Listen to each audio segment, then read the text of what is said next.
Let me take my smelling salts, bro. Get guessed.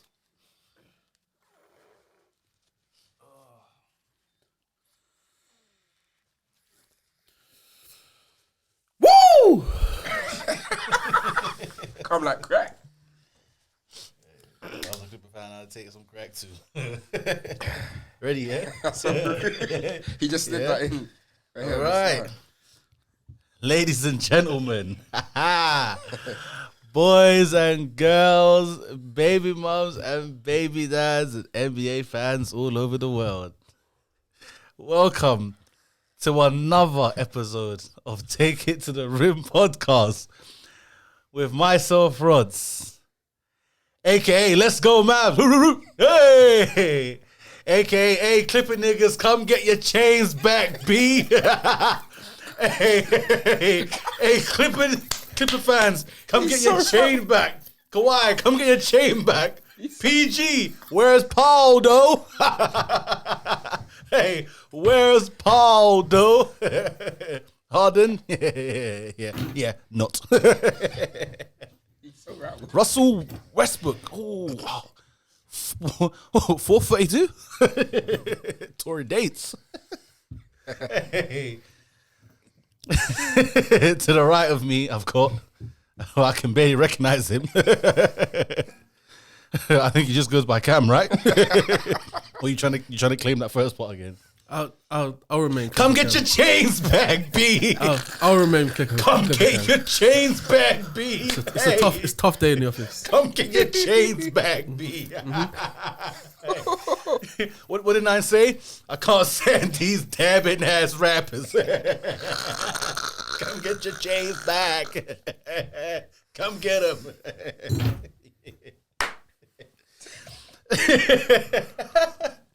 To the left, we got LA Juls in the building. Cancun, bro. Cancun on free slip. Well, it's a wonderful day today for some. For others, we don't know about that, do we now? He's so wrong. Certain man turned into Phil Mitchell over the weekend. And then Holding that Stella with all your heart. oh my gosh. Well, as you all know, over the last couple of weeks, it was playoffs between these two to the right of me, their teams. So obviously, Cam, Clippers against Rods' Mavs. And like in the last episode, Cam said Clippers in 6. He stood on business. I did. And he said Clippers in 6. I did. And I did say, look, you guys have the better all-rounded team. The best player in the series is Luka. And then after that is what? Probably looking at a Kawhi or PG.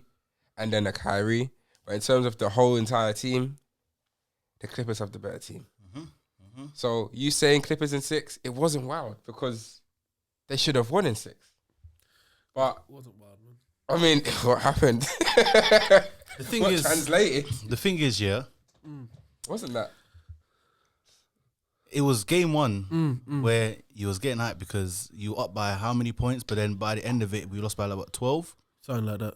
I think we were up 31 and we only won by 12 in the end. From then, I was rattled, but I said the deficit we was in, to bring it back close, and then it was a bit tough, but I saw something. I said, we can fight. It was rattling, but I was like, we can fight. And I remember I said to you, listen, I said as well, we only lost by 12. Yes, but considering the fact that the deficit was huge. It was a battering. It was huge. But then I'm like, maybe these guys can't really sustain leads unless someone, just decide. I mean, really and truly, you had 6 guys out there. Because even though he's my guy, but we know Luka's defense, there was a problem. There was a serious problem. So you guys had 6 guys out there, and Harden was abusing that switch constantly. Because just like I've said in previous times, when Kyrie needs to play defense when it matters, he will play You did good say that. defense. You I did did, say and that. I've Yeah, been, you did say that. I've You been did say that. standing on this. You did say that. Harden didn't want the smoke. But then again, it's also about mismatches. You got to be smart.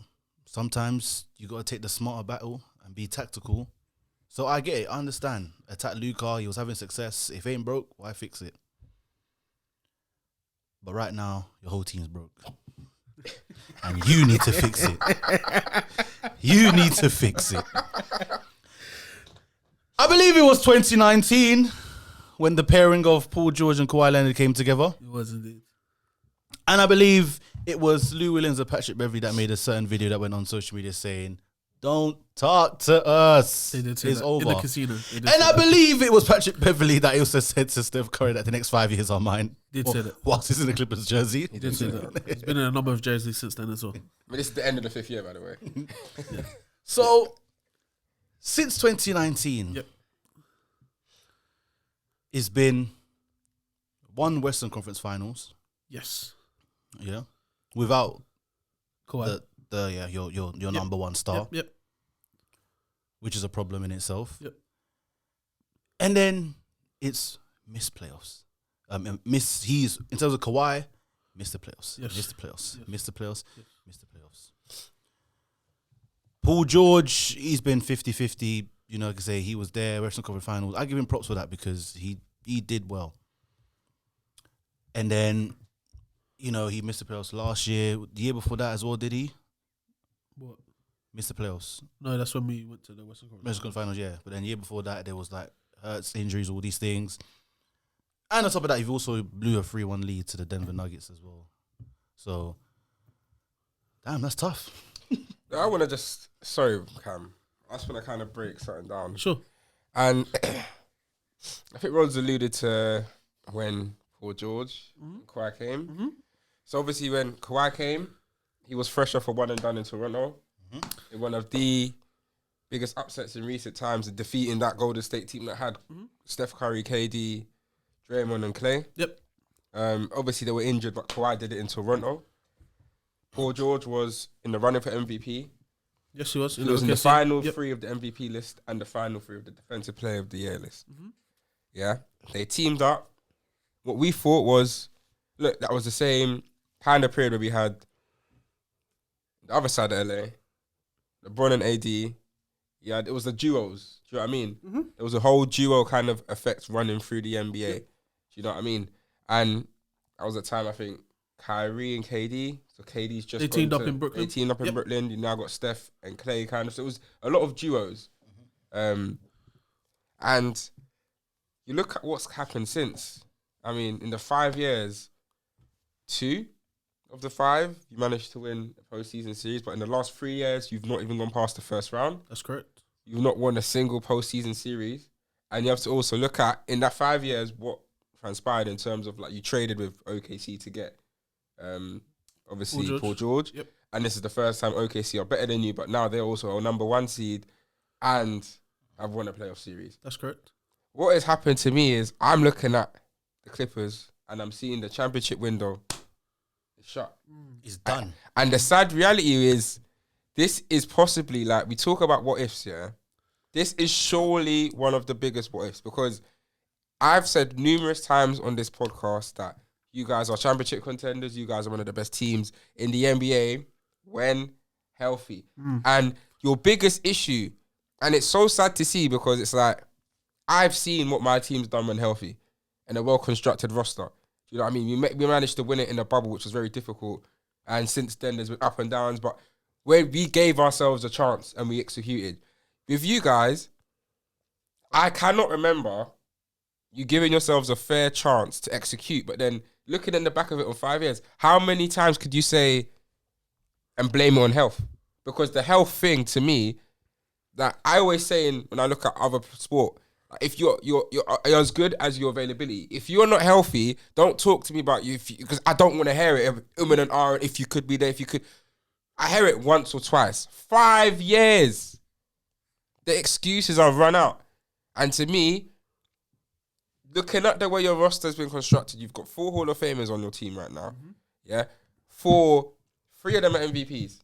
I'm sorry, 2 of them are former MVPs, and if Kawhi's won a championship and the finals MVP as well. and the finals MVP, so you've got Twice. 3. Yeah, Defensive player of the year as well. and he's an defensive player of the year. Yeah. You've obviously got Harden and Westbrook have won NBA MVPs. You've They've got also led the league in scoring. Scoring and assist as well. Yep, So that's let's what I talk mean. about it, These man. are not Let's talk guys. about it. These are some of the top tier. Like, we're not talking like some regular Joes. These are upper echelon superstars that have been the best players in the league for numerous of years. Like Harden, Westbrook, Kawhi, PG have been some of the best players this generation has seen. Yes. And there's no hiding in that. Every single player I've just named, they've got players that are rookies or in their second, third years. Those are the players they look up to. These are the players they've watched. And these are some of the best players to ever grace the game of basketball. So Harden's just joined, so that whatever Harden we can talk about, he's on the team right now, but cool. The other 3 now, mainly the 2, in Kawhi and PG. I don't know if you're going to get a better chance, because you had the whole Lob City thing with Doc. We all know how that ended up. To me, Doc was a bigger blame than that. But I look at this as a bigger blame on the players. Because for me, you guys should at least in the 5 years been to 2 or 3 conference finals with a finals appearance. I agree. But you've been to 1. One conference finals, 0 finals. My thing is as well is that Kawhi and the Raptors was hurt.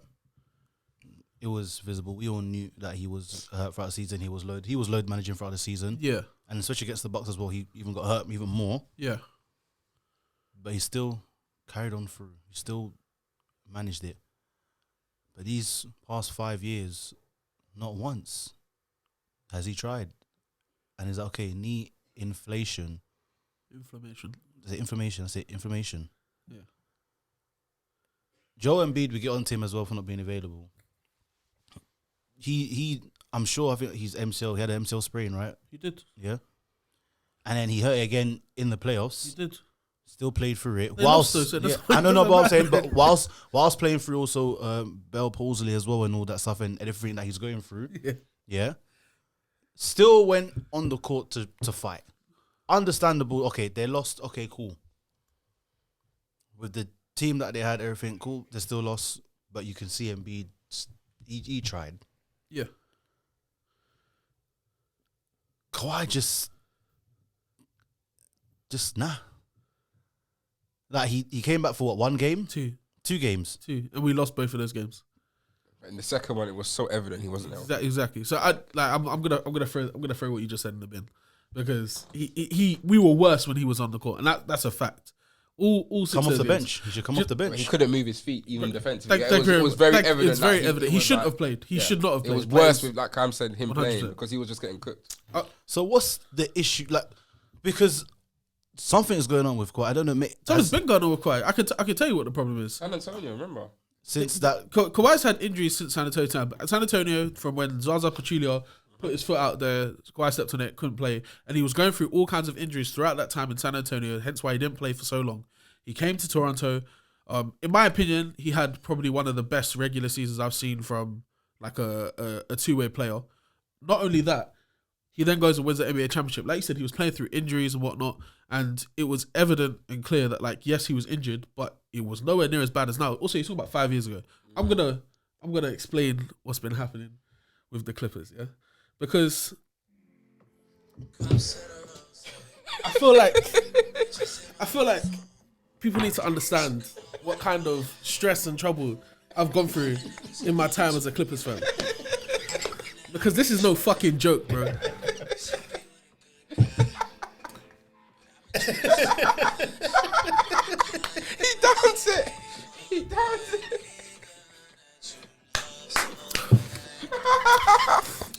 come get your chains back, B. These niggas got me upset. These man have single-handedly ruined my year. Do you understand? I'll fucking pour out the rest of this shit. I'm gonna be sipping on this for the rest of the pod. Because I've had enough. I've had enough, bro. Since 2019-20, like these man said, these niggas have been on my team. And not one time have we entered the playoffs with both of them being 100%. Not one time. Do you know how crazy that is? Do you know how crazy that is? Do you know how insane that is? Have you ever heard of anything like this before? I was gonna say the bubble, but then Paul George had his shoulder thing. Thank you, bro. We've been injured every single year, so I don't know whether we need to fire the training staff, the SNC coach. Someone's got to go. The equipment manager. Someone's got to go. Steve Ballmer, you're a billionaire. Pay for Kawhi to get bionic knees, please. Pay for Paul George to get a heart, because my man's moving like Tin Man. I'm disgusted by what I'm seeing from these guys. And if I'm being so real with you, yeah, you're 100% right. Championship window is closed. Done. There's nothing left for us. Nothing left, bro. Ian Bill, we've got nothing left. Nothing. Bro, like, understand, yeah? Understand. When we made that trade, yeah? And to this day, I still don't think it was a bad trade. I'll tell you why I don't think it was a bad trade.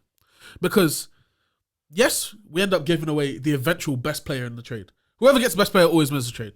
OKC won the trade by those standards. But everyone's like, oh, you gave away X amount of picks. You gave away so many picks. I think of all those picks, only one of them ended up being a lottery pick. Yeah, I think so. So I'm not as upset about that situation. What I'm much more upset about is that when my guys were on the court in game 6 and we started out awful to start the game. Awful to start the game. I was like, it's going to be a long fucking day, bro. It's going to be a long day. And you know what? We picked it up. We ended up going into halftime with a 2-point lead, I believe. Yeah. And what came up? What happened in that third quarter? You guys took the ball out of Lucas' hands and gave it to who? Killer Kyrie Irving, bro. Through his third eye, he assaulted us. Can I just also He assaulted us, bro. And this is Absolutely. not the first time he's done it. Ronnie, how many times in this series did Kyrie say, okay, I'm done playing sidekick. Let me go and take over the game? I am Kyrie. Near enough every single every game. And the thing is, every single third quarter. He's like, yeah, I've had enough now. I've been chilling. I've seen what's going on. I know what they're doing. Let me come out, make my adjustments, and I'm better. And what was he? Amazing, bro. Amazing. If anything, Kyrie Irving was the best player in that series. Kyrie Irving was the best. In fact, it's not even anything. Kyrie Irving was the best player in that series, and you can't tell me otherwise. I'm Because not saying It's timely buckets, bro. And it's not just when he scores. It's not like he's just like he's getting into his bag to score, and he's scoring in like 15-point stints every single time. Pain in my chest, bro. I've never once have I ever feared a point guard the way I feared Kyrie Irving in my life, bro. In my life. Do you know how insane it is to watch someone 6'1", 6'2", go up to the basket with pure confidence that you think he was gonna dunk on people? like in that layup, that insane layup that he hit.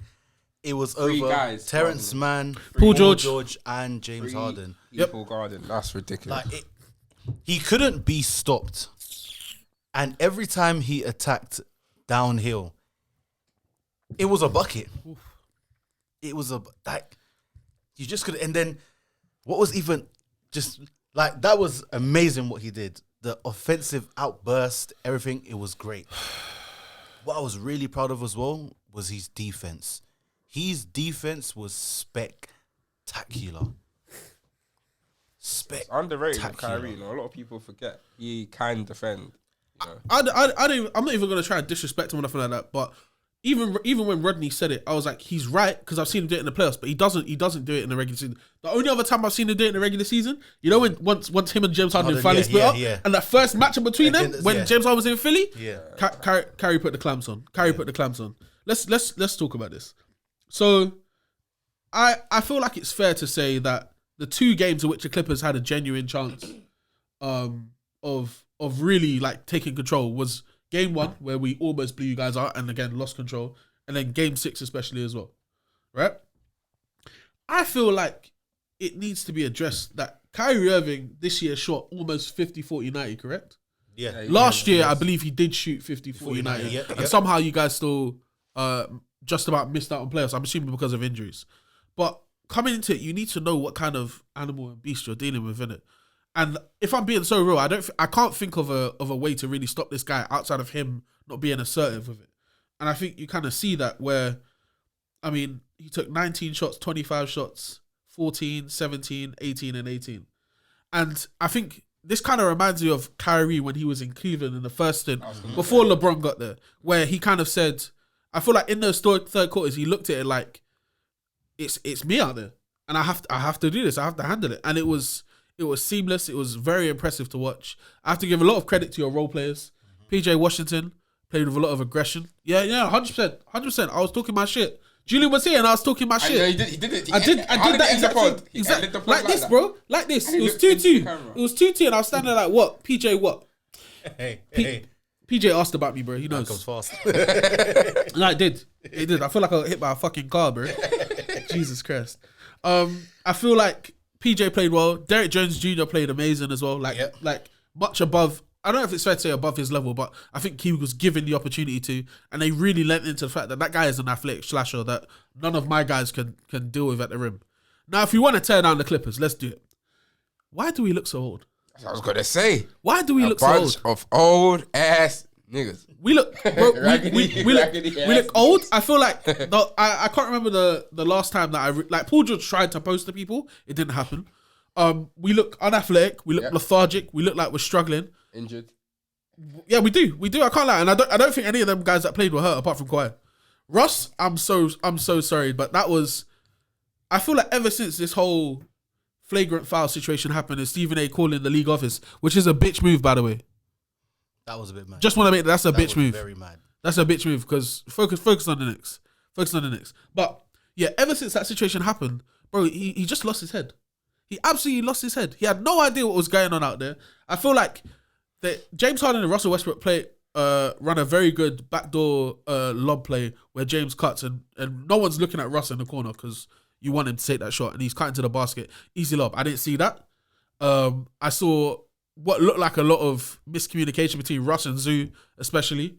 There were times where Russ was kind of just throwing the ball away. And I don't want to say it because of his history. Like you said, MVP, multiple seasons of averaging a triple-double. I just feel like when he starts playing like that, he does become unplayable. And I feel like as much as reputation is important, you have to look at the current situation. You say that we had the better team. I think on paper, 100% we have the better team. I think outside of that, you have to look at the fact that we had a 1-game difference in record. So, and you guys did not start that great in the season as well. You turned it on towards the end of the season.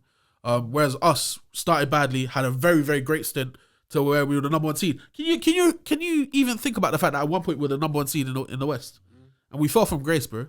We fell from grace. I think not even going forward necessarily, but a real conversation needs to be had because we've given Kawhi a 3-year, 50, just below 50 million extension per year. I think you look at Paul George, who's now a free agent. Everyone's talking about Philadelphia. I don't care if he goes Philly anymore. Because, like you said, our championship window is closed. There's no chance we're winning a ring next year. You look at what's going on in Minnesota and Denver. That's what I was going to mention. Even OKC, we have no chance to compete in the West anymore. Like it was literally this year, and it's every year it's this year or bust. I'll probably come back next year and start chatting shit again. But the realistic like response from me is that it's cooked. We're done. I think what's going to happen is Kawhi's going to have his 3-year contract. We'll probably try and bring Paul George back. If he comes back, and his contract will match exactly up with Kawhi's. James is going to come back as well because we've got that new arena, bro. We've got that new arena. We need to have stars in there to bring in fans. And I think for those 3 years, I think them 3 are going to retire Clippers. And I think that's it. And we're gonna mess around and be the 7th seed, 6th seed, 5th seed. We might even be the 4th seed. But you know what happens when it comes to the playoff time. I think the main story of the Clippers that none of you can deny, because regardless of how badly Paul George continues to play in the playoffs, no matter how badly James Harden continues to play in the playoffs, I'm even going to take it back. It's not the playoffs. They have games that are really deciding games where they do not take control of the game. They do not do what they need to. First half, both of them had a decent stat line at halftime, but they did fuck all in the second half. And that's how we end up with 14 points and 18 points respectively. It's not enough. It's not good enough. You look at, like I said, what Kyrie ever did in 1 quarter and compare it to what them two did over the course of the game. Like it was cheats. I think Paul George shot 6 of 18. James Harden shot 4 of 14, I believe. 14 shots in an elimination game is not enough, bro. Let me tell you something. The thing about Kyrie and the other compared to the players in your team, obviously Kawhi was injured a lot in the series, but when you look at people that have done it before and they've been up against it and have done it, like what I saw with Kyrie and LeBron when they were 3-1 down against the Warriors. It's still one of the greatest things I've ever seen with my own two eyes. 100%, bro. But what you saw was two absolute dogs go through it and get it done. I don't ever look at at PG, Harden and Westbrook and see that they will get it done because unfortunately they haven't got it done to win yet. Only Kawhi has, and he's never there. And I look at the situation that that Kyrie is with Luka. Kyrie's playing with a top tier talent like he was with LeBron. Obviously, LeBron is the GOAT and whatever, but someone that could single-handedly go off and is that two-man tangent, quite similar to what he had in Cleveland. And I feel like Kyrie clocks that similar with LeBron. LeBron can get it going. Sometimes LeBron will slow it down, but Kyrie has to step up in that time. Luka isn't there and do his thing rather than wait for Luka to go for 48 minutes because it doesn't work like that. It's two players that are outstandingly talented. Yep. Kyrie's got it done. Kyrie's an NBA champion and he's deservedly an NBA champion. And you see it with the way he plays and he took the scruff of that series. What you're seeing with Luka's an outstandingly great player, one of the best in the league, the generational talent, name it. But Kyrie's the winner. And Kyrie is the winner in that series and you saw it. Your winner weren't there.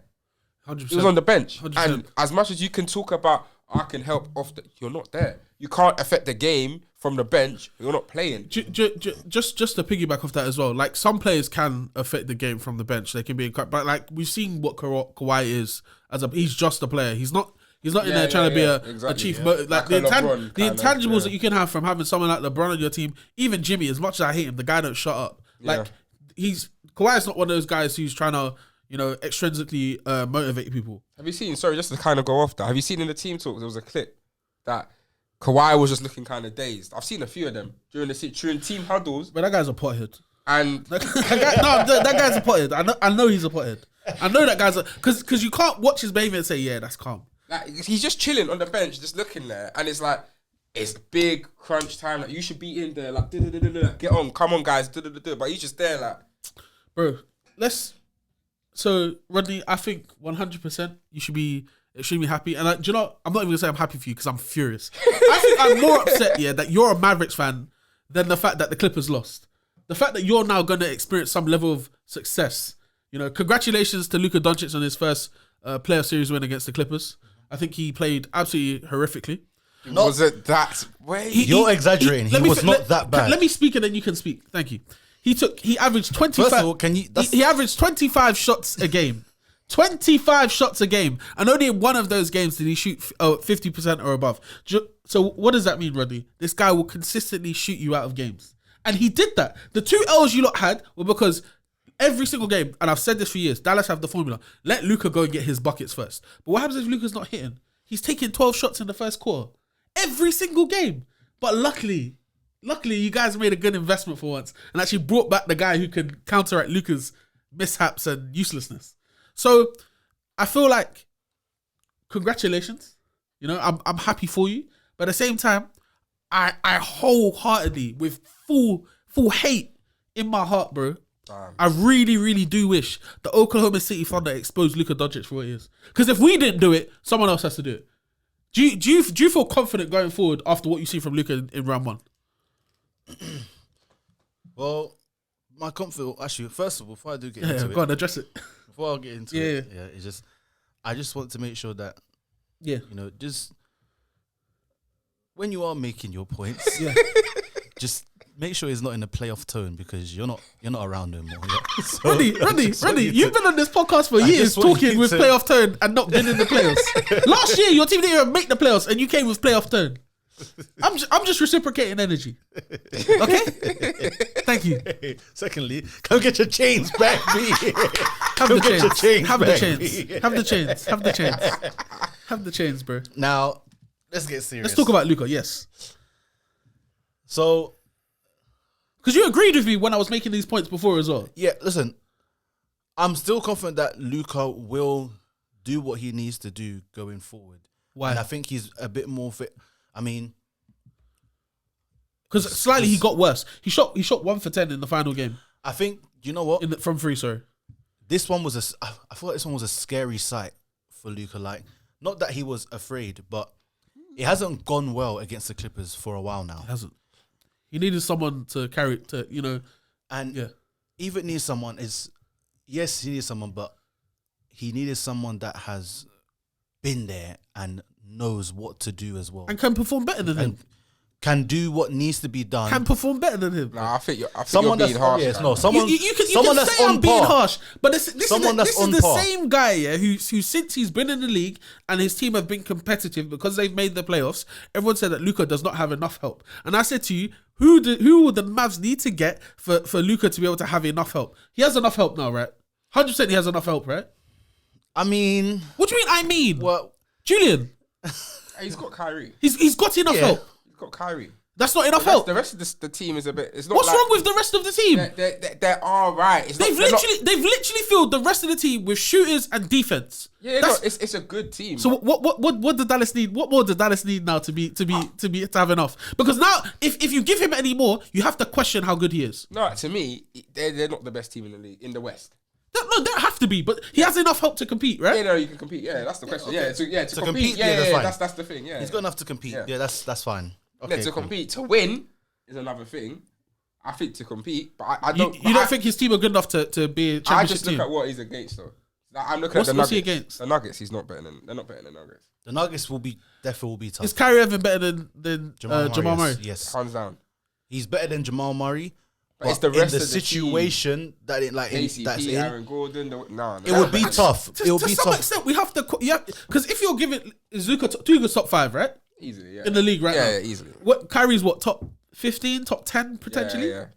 He's in that combo. Yeah, that's fair. But like what else? Like, No, I'm saying. Look, I'm saying. because they don't have great players necessarily, but they've got guys who are great at one thing. When you have enough of those guys that are great at individual things, that comes together and makes a very good team. No, bro. what I'm saying, what you're saying is correct. Is that they have enough to compete? He's got enough help to compete. Yes, For a enough title. help. Yeah, but enough help to win that to be the best team. Like he's not the best team in the league, and that's not enough. You don't have to be the best team in the league. Do you know, it's not that. The you have to be the best. Minnesota have enough to compete for a championship. Hands down. Yeah, but Do then if they you- have the best team? No, okay. No, So the best no, team is still Denver. Yeah, do you But know then what it that's is? what I mean, but Do then they're there. Okay, They're but do you know what it very is? much Do there. you know what it is? Yeah, is that like I say, with the Timberwolves now, is so well suited in all areas in terms of you've got Ant was there. We know what role he's playing. He's a superstar in that team, two-way. He gets it done on both sides. Yeah, you've paired him up with a nice veteran, cool-headed point guard right next to him, and then you've got a great defender. I'll say McDaniels is he's All basically a defense. two-way. He'll be on all defense this year. All defense, yeah, but he's got scoring abilities as well. Not like too much, but enough Not really, but yeah. enough to be timely. Like the fact that he really. did drop 25 in a game to help, and that was the most points throughout the whole team. But- You've got that, and then you've got another pairing with Cat now, inside out. That's great with Gobert. It's just like what he needs to be like, I can just do this and we're good. Is like everything connects with around and perfectly. With Luka now, it does. The only thing I'll say for me is just the center position elite where big it's man. a bit, and just someone a bit more like because How elite? He's a better big man. Like how? Like you're looking who? at Ant. So Yeah. you're looking at what Renee Yeah. just said about Yeah. Ant. Ant has you got Ant and Cat that are like 1 and 2, whatever you can say it. And Gobert is an elite big man. I'm not saying you need a Gobert level, but he needs a better big man. Like Garford, yeah, like Gafford is. he's not cutting. it. Gafford is more of a when this big man goes to the bench, Then I'm he going to comes step in. in and So- going like that. That's the only thing I will say. I don't think you're far off, but my point is that if Dallas and Minnesota played each other in a series, Dallas would have 1 and 3 in that series in Yeah, terms of the that's- best. that's hands down, in yeah. terms of they would hands like no questions. They would have 1 and 3 in that series. I think you're right in terms of Minnesota have a Rudy Gobert to be the best defensive big man in the league right now, and that gives a massive plus. But he doesn't give them anything on offense. What you guys sound like to me is what you're saying is that the Dallas need more defense because right now they're already starting 2 guys who are pretty much only out there to play defense anyway. So what more can Dallas get? Because Luka's taking 25 shots, Kyrie's taking 20. There's not enough shots in the world for them to get another guy now. No. What I'm trying to say is with Dallas is I'm not saying like you're right in saying they have enough to compete because I think in the way that it's filtered out in terms of the forwards that are left in the West, they are there and they should be there. I also believe that they should win this series. Like they're not gonna Against OKC. They've not got a better. 100%. They've not got a better reason to not get to the conference finals. To me, they've avoided. Let's not count out who OKC. No. Thank you, Julian. Thank you, Julian. No, This is what I'm saying. I'm not here Thank for you, this, Julian. Rod. To Thank me, you. you've avoided the best two teams. 100%. Minnesota and Denver is the Western By Conference far. Finals. By They far. are the best two teams in the West this season, and these are the two teams you wanted to avoid. If you're a Mavs fan, you've got the number one OKC. LeBron, Julian, Lakers wanted the OKC. I wanted us to tank to avoid Denver for a reason. I didn't want to face them now. They're the best team in the league. But them and Minnesota have clearly been... them and Minnesota have clearly showed why they're the best team in the West. 100%, Julian. You've got OKC. To me, like you correctly said again, number 1 and number 3 is you. Yes, you can talk about Shet. They are a better team than you, possibly. But the best two players in the series, you've got two of them. And like, to me, the difference and disparity You've got between... 1 and 3. No, hear me out. Let me land. The disparity between Minnesota and Denver, they are better than you. Teams, whatever, I can hands down argue that. But in terms of the teams, that Dallas and OKC, it's very neck and neck. I know it's number 1 and number 4 seed, but it's neck and neck. And this is now the playoffs. They've not been this far ever as this team. This current OKC team haven't done it. Next to zero playoff experience apart from Shea that year that CP was there. And exactly. To be fair, so what I'm trying to say is, sorry. Ludo. What I'm just trying to say is, you guys don't have a better chance to get to the conference finals. Oh, you know what? Do you expect them to win? This series, Yeah. yes. Yeah. Do you expect them to Yes, win? 100%. I expect to win in 6 games. They've got to win. I expect to win in 6 games. Have to win. Otherwise, I'm calling a bomb threat at OKC, and no one's going to win. I promise you that. No one will win. No. Don't do that. Don't condone none of that. I appreciate what you said because I feel the same way. I think in the past, Luke has been able to say that he has enough help. He has enough help to at least make it to the Western Conference And Finals. that's what I agree with. To get past that, I think that's when the stumbling blocks get a bit harder. Okay, yeah, so- but to get to where you said, I agree. We should get to the conference finals. Get into the finals. How that's going to happen is sort of like how Miami Heat were last year, where their role players were just, I don't know what they turned into. But then sorry, no, finish this. Yeah, no, I'm just saying that what they go into. But this next series going into, yes, we should win. We've got, obviously, however you want to match up, cool, whatever. But yes, we should win. Luka needs to learn from the mistakes he made in this series against the Clippers. If he now, and I believe, the thing is, no matter what, the team are always gonna have each other's backs. No matter what. However, he's in the locker room. I said we're gonna have each other's back. Okay. the thing is, what I'm saying is now that Luka needs to play more points. I think because who was made it was Terrence Mann, and now you've got Lou Dort, who, well, I don't know how they're gonna. You know that guy is, and do you know what?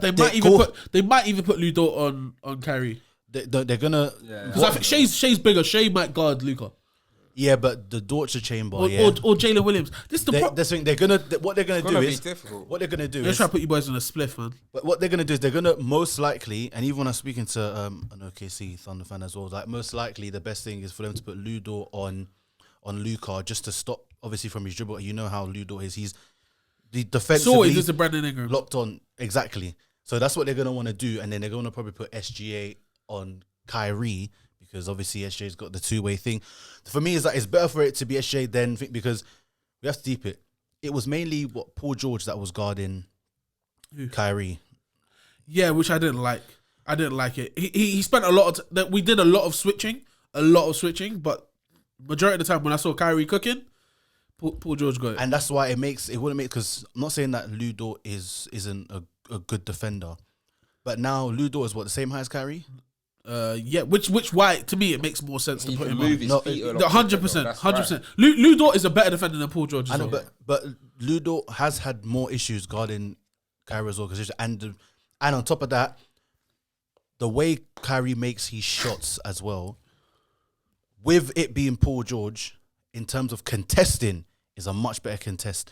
With Lou Dort, I'm not saying it's gonna be no contest, but it will be easy. It'll be better for Kyrie to be taking top. Like, look at the tough layups that he's hitting. But he's against- making this is Against taller defense where he has to. So it's gonna be even better for it to be that sort of height defender. My only thing with that is that I feel like you can't stop Kyrie once he gets once Going, yeah. Once he gets in his zone. Not even that. In terms of like just jump shot mechanics, once Kyrie has the ball in his shooting pocket and he's getting the power from his legs, you can't stop him. You have to stop him from before he even gets the ball, and that's where I think Lou Dort's gonna be playing off-ball defense the whole. Like he's gonna be covering over full court. He's gonna be. That's fine, but it's you are right though. I think he'll split between both of them, but they have the defenders to do it. They have the the defenders switches to do it. is gonna because the switch is gonna be because it's probably gonna switch with let's say Shea will definitely. Yeah, but I'm saying in terms of if Kyrie's the ball and Luke Dort is defending him, the screen is coming from whoever's guarding from Derek Jones Jr. or PJ Washington. Yeah, but and then that's going to be favourable. But obviously, that's where the problems. That's where the problems are, though. Because think about it, yeah. I don't know if Josh Giddey.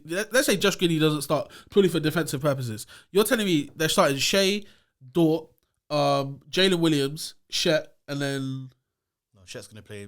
So Josh Giddey's going to play. Yeah. Right, so let's Josh Giddey plays as well. Then sorry. Josh Giddey's probably going to be guarding Derek Jones Jr. Yeah, because he's not much of a factor on. That's gonna be. That's where he should be slashing. Yeah. But even then, if you know he's not necessarily knocking down shots, which he was in the Clippers series, I think it's an easier time. However, I'm just saying you've got a completely different situation from when Chet is coming to help on screens to when Zoo was coming to help on screens. Chet is a lot more mobile than Zoo was. Like, it's not a question. So I feel like that's not going to necessarily be the same situation. Also, like I said, the switching they're going to do 1 through 3 for OKC, it's going to be a problem.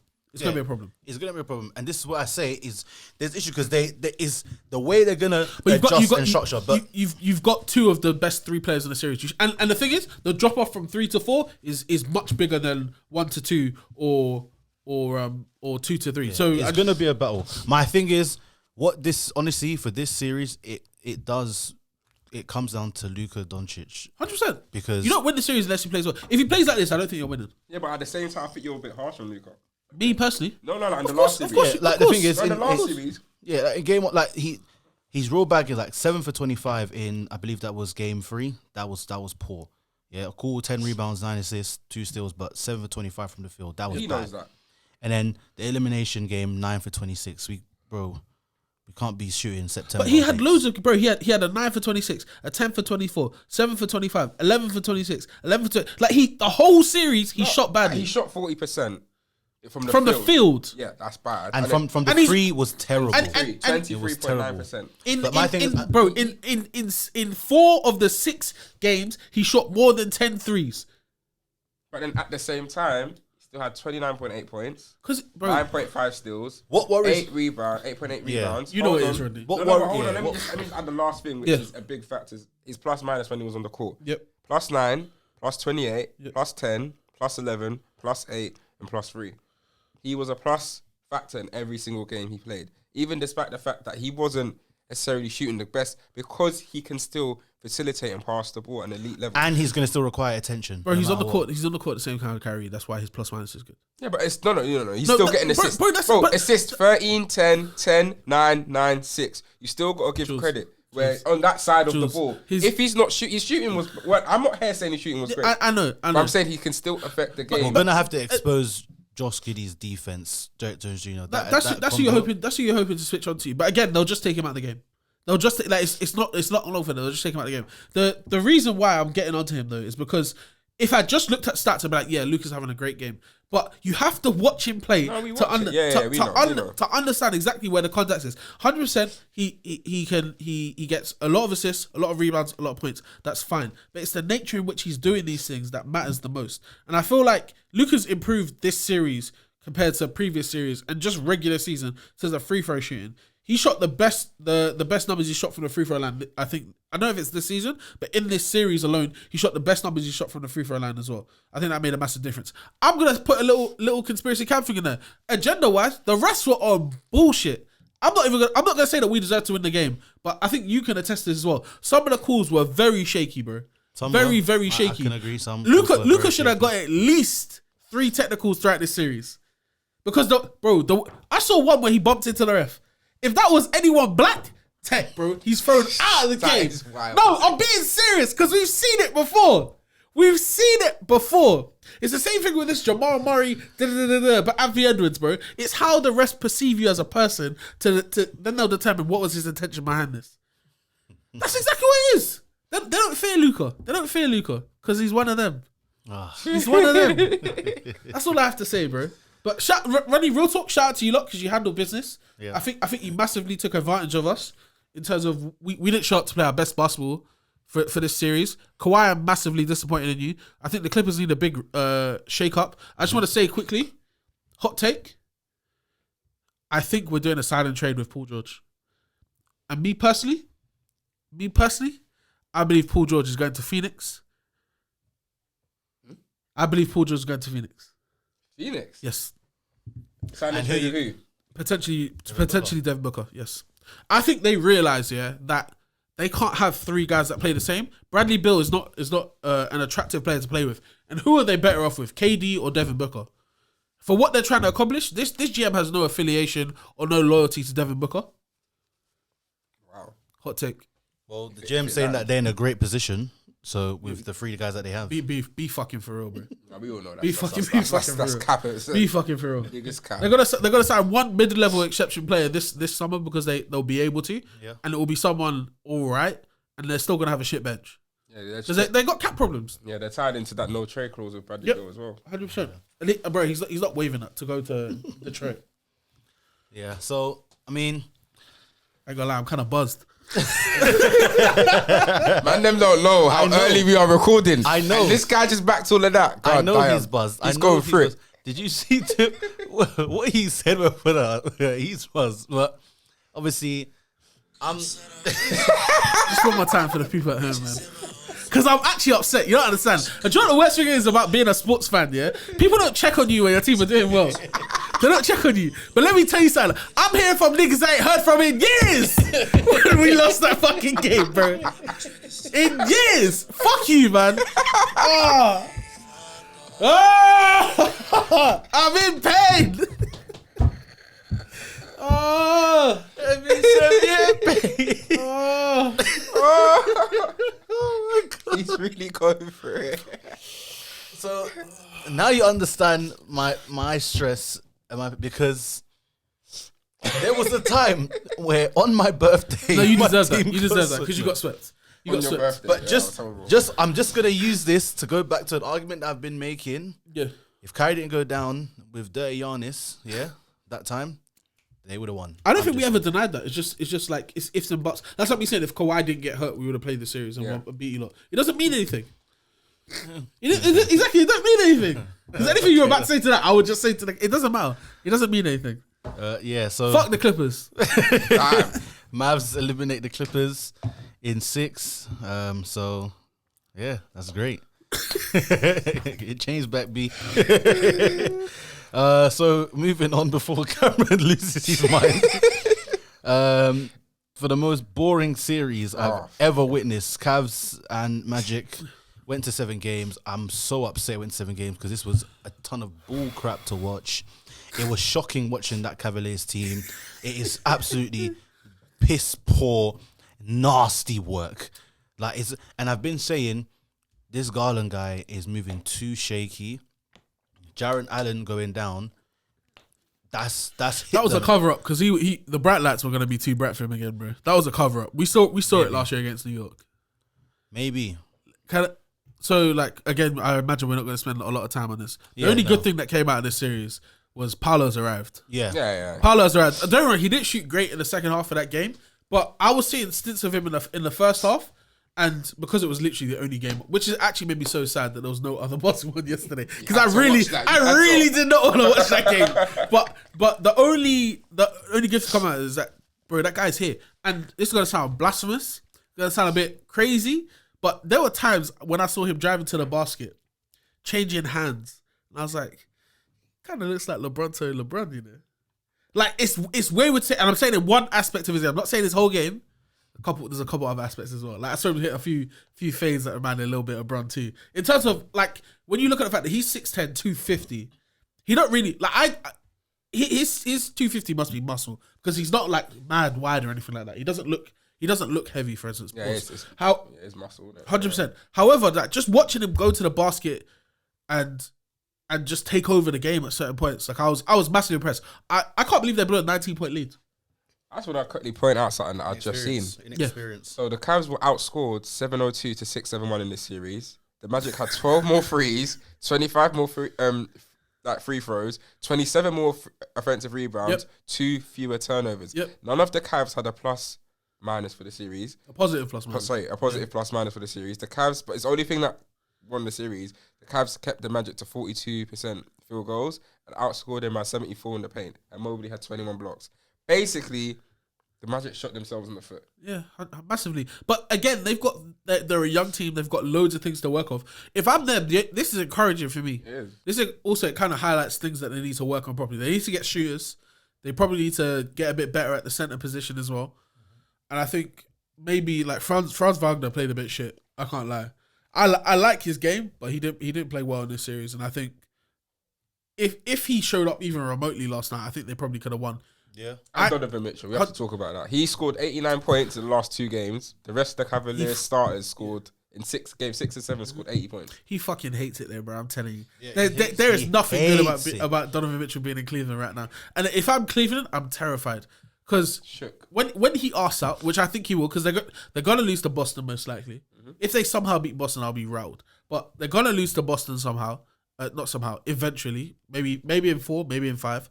And when they do, I think he's got a player option. Yeah. The year after. Yeah. So really, I feel like he's just gonna opt out of it and say he's gonna tell them, "I'm gonna opt out of this. Move me somewhere where I can do something."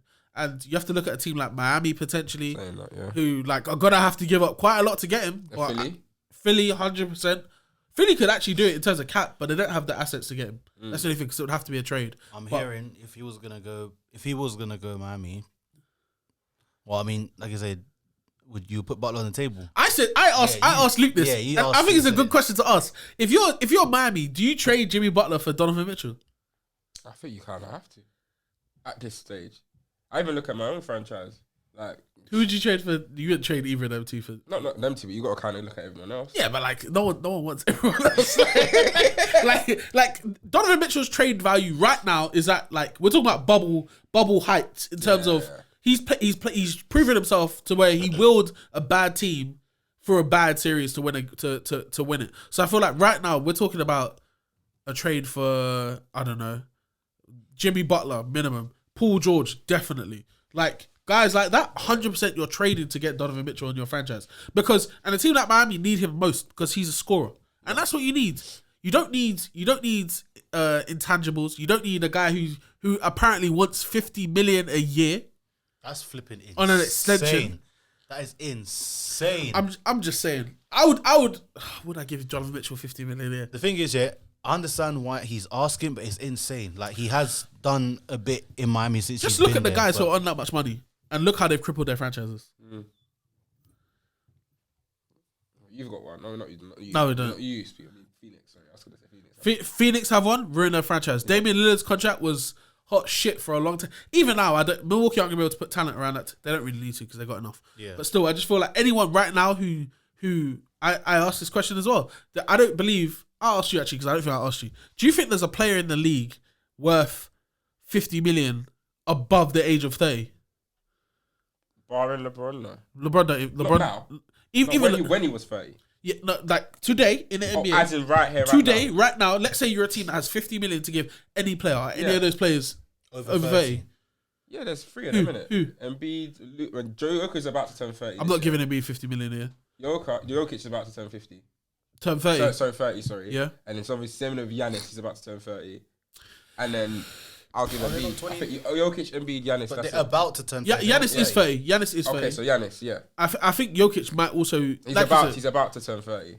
And Embiid, that's it. Giannis turns 30 in December. Okay. Jokic is the same this year. He's 29 turning 30, I'm sure. So beyond the best 3 players in the league that we know. Oh, yeah, that's it, no. Okay.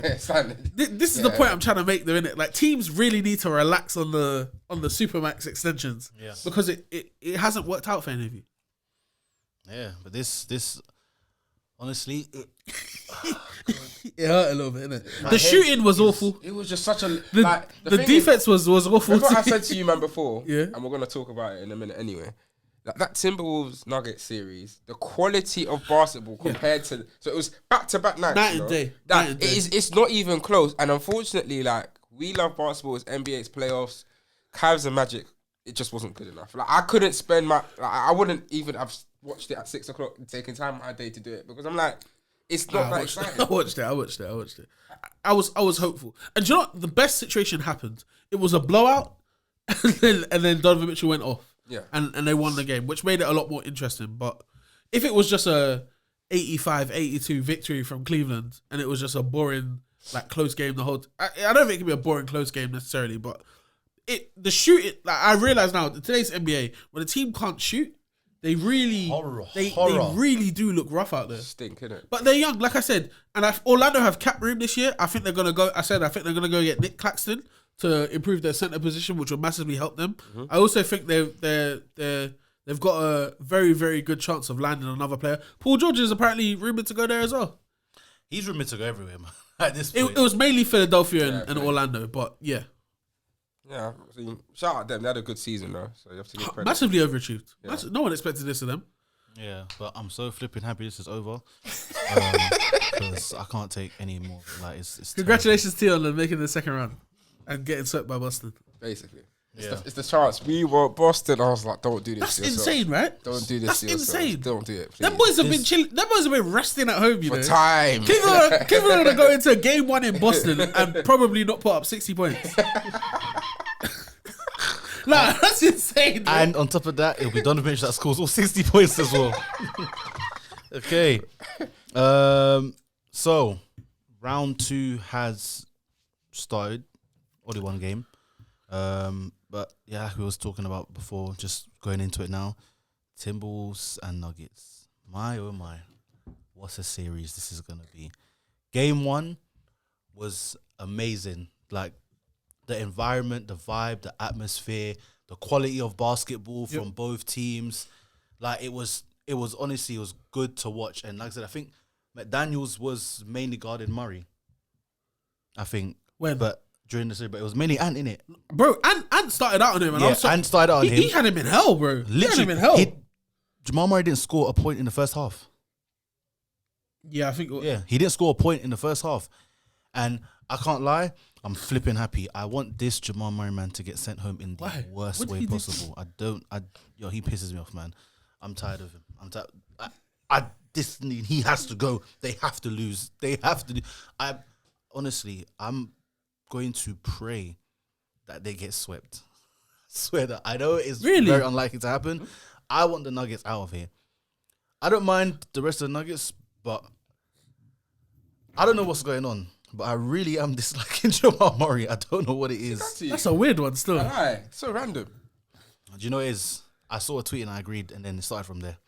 This is what's dangerous with Twitter, because when you really agree, shapes your opinions, innit? I have to be like this in real life. I didn't know that I hated him until that tweet. Do you remember the tweet or no? If someone just quote, I remember like part of it, but it just, there was a tweet about him about something, or I can't remember what it was, or about the Lakers, or maybe a post-game interview or whatever. And someone just quoted him saying, I flipping hate this. I hate this player so much. I've never hated a player like this in my life before. And I was like, I might agree. But no, I don't. I just, it's the basketball being played is great. Yep. And I want Murray to be faced with a challenge. This is a big one. Pause. Yeah, exactly. I want him to face with a challenge where it's a guard that's hungry, up and coming, wants to take everyone's head off. Like, even you see what he said about KCB. He's like, KCB, that's my brother, that's my big brother, kill him, and I'm trying to take his head off. You see when MJ had his when MJ had his arrival, like, yo, I'm here. Kobe, the same thing. This is what it looks like with Anthony Edwards, and I'm very excited to see like this series. Like, if this goes to a 7-game series, I'm gonna enjoy every moment of it. I want it to be done earlier, but I'm still here to enjoy. But from game 1, everything that you saw, what are you guys' thoughts, and how do you feel about this? Game 1. Do you want to go first, or shall I? I'll quickly chime in on a couple things. So I think just watching that series, there's a lot. It's the first time the Nuggets have been down in the series for the last 2 seasons. This is the first team I've really seen the Nuggets look like, because I've looked at them last year in the playoffs, they were coasting, in my opinion. Like everything The was, Nuggets were. yeah, everything was pretty sailing. I think they had 2 series where they, in the last 2 years, where they were tied. But even last year where they were tied against Phoenix, they were never in doubt. And look at the way it was in the entire West, including the finals against Boston as well. To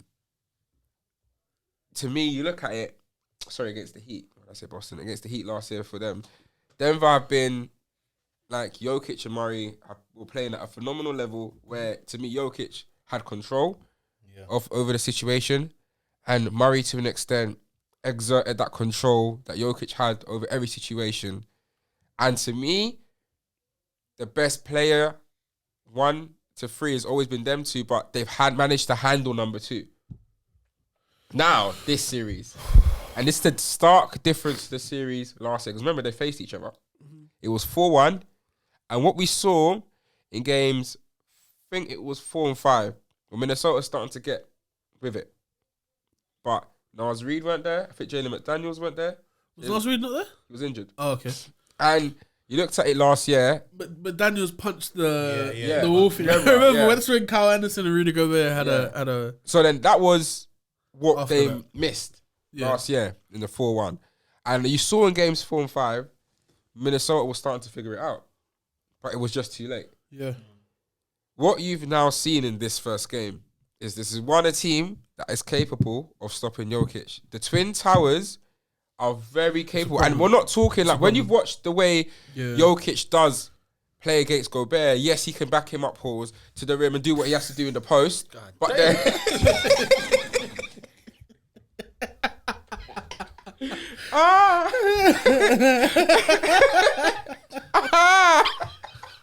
but then quite quickly, Karl Anthony Towns is there. Nas Reed is there. He's basically facing 3 7-footers. It's great. To me, he hasn't got control of the situation. To tell you why? Because of Anthony Edwards. He is the best player. No disrespect to like LeBron, KD, Booker, AD. But in the last couple of seasons, I don't think he's faced anyone like Anthony Edwards. The current level Anthony Edwards is playing at, in terms of on both ends of the court, is a prime time of the 4 players I've just mentioned, especially 3 of them in AD, KD, and LeBron. In their prime, in their young spring prime, where they are energetic, they've got it on both ends of the court and they can deliver. I don't think Denver faced this. And what Anthony Edwards is producing, he's producing blocks on one end, getting to the other end, posting up, boom. Fadeaways, boom. Mid-range, boom. From the 3, boom. He is so good. And he has the dog mentality. He's got this, that thing I've told people I do not see in Tatum. That is what I'm talking about. He and Brunson have been the best 2 players in the playoffs this year. And Anthony Edwards is playing against high-level people in the West. Like he is gone up against KD and Booker and Bill, swept these niggas. Said, get the fuck out of here. And what he was doing to them is not, I'm hiding with 15, 20 points. He's putting up 30, 40 points in these niggas' faces. He's dunking on these bitches. Against the defending champions who have not been behind a series for 2 seasons. You've gone to their ground. You've dropped what? What have you dropped? 43. What have you dropped? Are you dumb? My brother, are you dumb or dumb, bro? Now, I cannot look at this Ant guy and not say, look, when man am I saying the MJ, you can say it, bro. Because this, when you're watching a young superstar emerge to that LeBron-esque, that kind of goated level playoff superstar that you see, that is gonna get it done. I've looked at Ant and I've seen in this 1 and a bit series, he's gonna win a chip. Hands down. Over his career, Anthony Edwards will be an NBA champion. And I will put my neck on the line because I know he'll get it done. I believe in that guy. He is a dog. If they win this series, Minnesota have it, and they have it. And I think Denver are worried. Denver are worried. I don't necessarily think you're wrong in any aspect of it. I think looking back at the series that Denver have played in the playoffs, they haven't played against, and I'd say Devin Booker had potential to be this, but Anders showed up and looks completely different. A real like dynamic shooting guard that is really like, it's not even Devin Booker. Ant is legit two ways, bro. Like he's out there defending your best guard, and then he's gonna give you 40 on the other end. What can you do with that? There's not a great deal. So you said about Ant's playoffs. He's averaging 33.4 points so far in the playoffs. Number one. In 5 games, yeah. 7.8 rebounds, 5.6 assists. His efficiency, I think he's shooting 53 from the field, 86.5 from the free throw line, and 43.6% from You three give a point 50-49 line. for that. Yeah, he's literally on the borderline. Plus 14 average across the 5 games he's played as well. Obviously, they've been all wins, so it's gonna look good. And I want to know what he looks like when they take a loss, and I think that could be coming because I believe Minnesota right now have enough momentum, enough talent, and they're perfectly formed to beat Denver. Like you said, the 3 big men. Dwight Howard, I saw was on Twitter talking about how that's exactly what we were able to do with them. We had AD, we had JaVale McGee, and we had me, and they were able to give Jokic enough different types of looks and defenders, and I think that's key as well. I think Minnesota played this perfectly because the thing that you would have wasted is if you let Karl Anthony Towns waste time defending Aaron Gordon. Understand that Jokic and Aaron Gordon very much interchange between their positions, and it's not like official. But if Jokic is on the perimeter and Aaron Gordon's under the basket, you need to understand that one of them, even though one's a power forward, one's a center, ignore that. Whoever your best interior defender is, should be with the guy that's on the inside. Yeah. Don't waste Gobert on the perimeter. That's a waste because you've now lost your rim protector and also just an intimidator. What did you see? Deflections, blocks, all of that is all you kept. They tried to do the lobs. 100%. Gobert was able to defend the initial shot and the alley-oop afterwards as well. Like it's not looking good for Denver. However, you have to respect championship pedigree. Mm-hmm. You have to respect the coaching. We know Matt Malone is a good coach as well. Best coach. They're gonna make adjustments, and a lot of the analysts and the broadcasters have said sometimes losing will give you a lot more insight into what you need to do than winning. Mm-hmm. If you win, you're like, oh, we can just do it again. If you lose, you know where they killed you. They're in the film room. They're looking at this stuff aggressively. They're gonna probably come out and try and give and they know that's where it has to be. They have to give Anthony Edwards different looks. You can't let him get one-on-ones against Aaron Gordon in the mid-range. Did you see what he did to Aaron Gordon? But this thing is where it gets tough because the adjustments might be, let's say if it was KCP on him all game long, that might be one adjustment. Okay, let's try Aaron He's Gordon. going to get the Let's try same work as well. And that's the thing. You put Aaron, Edwards has also had a look. You put Aaron Gordon on him, a stronger defender who, okay, if he tries to attack the rim, he can hold his own, giving him work in the mid-range. Yeah. You put KCP on him, okay, I'm going to the post because I'm strong. I'm stronger than this man. I'm stronger than him. And he was abusing him all night. That's big, bro, but I'm taking his head off. Yeah. All night. You're not going to put Jamal Murray on him because now if you're putting Jamal Murray on him, he's going to get bullied, he's going to get worked, and Jamal Murray's going to have nothing on the offensive side either. And then what you put MPJ on him, and then MPJ's wasting all his energy there, and now when he goes to the other side of the court, he's too tired to be hitting the shots that he's been hitting because he's been shooting amazing throughout the playoffs. So whatever adjustment they're gonna make, it was kind of making the adjustments throughout the games, and it was just like worked. Okay, listen, worked. So it just weren't working as clear. And the thing about that is that with Edwards as well, even that game where they won, I think it was game 2, and he only scored 3 buckets. I forget 15 points. They were timely, but then it's like everyone else was like, listen, we're going to hide the fact that you've had a bad game and we're going to step up. That's why Jalen McDaniels had a good game in game 2. Yeah, exactly. Yeah. And that's the thing is, it's like when you look at it, it's like Jalen McDaniels and Kat are literally just ready and waiting to a point where Edwards breathe, I'm going to just move mad. So that when you come back into the game now and you hit them with the uppercut, it's going to be long. So, and this is where it's because if you're able to, like, Jokic still had a good game, but it was tougher, and he's gonna keep getting worn out. And let's also not get it twisted as well. Timberwolves have defo and are also looking at film on what the Lakers did to Jokic in that series. That's what the smart thing would be to do. The last team that has success against him, that's who you need to watch out for. So yeah, so it's gonna be tough because, like, their best defender there, perimeter-wise, is going to be KCP. So Yeah, That's it, 'cause that's who else where are they're they missing. gonna- That's where they're missing Bruce Brown. That's where they're missing. And I'm not saying he's a lockdown defender, but that's a guy you can literally say, And he's don't got worry energy. about offense, just go and defend this guy. yeah. Do whatever you can against him. But it's gonna be tough because that's the team. The way they're starting is it's got to be either KCP Yeah. or Aaron Gordon, Yeah, and that's gonna be long because you're gonna really want to waste Aaron Gordon like that because then now it's gonna be a whole switch around where now you're gonna have to because you're gonna keep Murray on Conley. You're gonna have to. So what does that mean for KCP? Who the heck is he guarding? What, McDaniels or Cat or like it's long if you make the changes. I'm not saying Denver won't have some success and they can still, because like I say, they're still defending champions. However, when we look at that run that they've had, they didn't have to really sit and think, okay, I don't know, man. proper adjust. So, not for me, but because I'm just like, okay, the Lakers Western Conference Final, that should have been their toughest series, to be honest. Yeah, Yeah.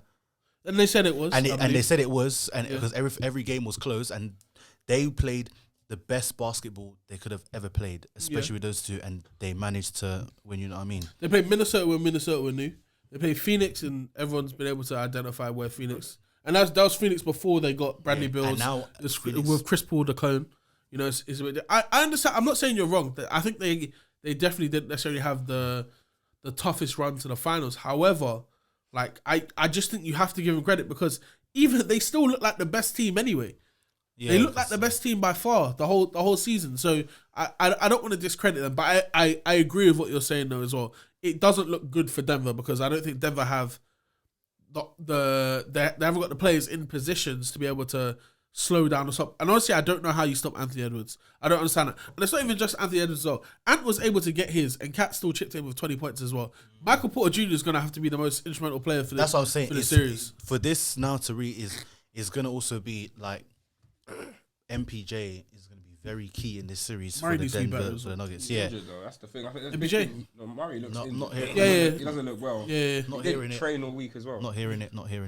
He was hurt going to this, but I agree. If you play, you play. Not hearing it because You play. he For was me- injured. There was reports that he was injured for Game 5 against the Lakers. He done what he did and hit the game winner. So I'm not hearing it no more. Don't care. Not hearing. Literally got a I'm not. thing on I'm not his knee. hearing Two none of game that. winners in one series as I'm well. not Like, hearing. yeah. I'm not Don't remind me, hearing. bro. I'm not. I started to my team. I'm not trying to. I'm yeah. not hearing nothing about. Something I have Murray. to You're just looking- chime in though, and this is something that I think this is what lost the series. I mean, lost that game. So obviously, the second half, Denver allowed Minnesota to hit 71% from the field, 71%, and that is not good enough defensively as a defending champs. There was two things for me that lost it. That was one, and number two was the game was tied, and the difference in the series against us was I said to you the third quarter and the fourth quarter execution, so finishing down the stretch. I think the game was tied at 84-87. It was tied. And I think from then on, Minnesota went on like a 14 or 17 to like 3 or 4 run. And it was very uncharacteristic from Denver. They started turning over the ball. They were missing very easy shots. And I think defensively, that was one of the first few times I'd seen them just not look good enough. Yeah. And that's something over the last couple years I've just not seen with Denver in terms of looking good defensively. They've always looked good enough on rotations. They look where- organised, man. Yeah, They look that's it. organised. That's organised. The rotation, everything's sleek. It's good. It's on point.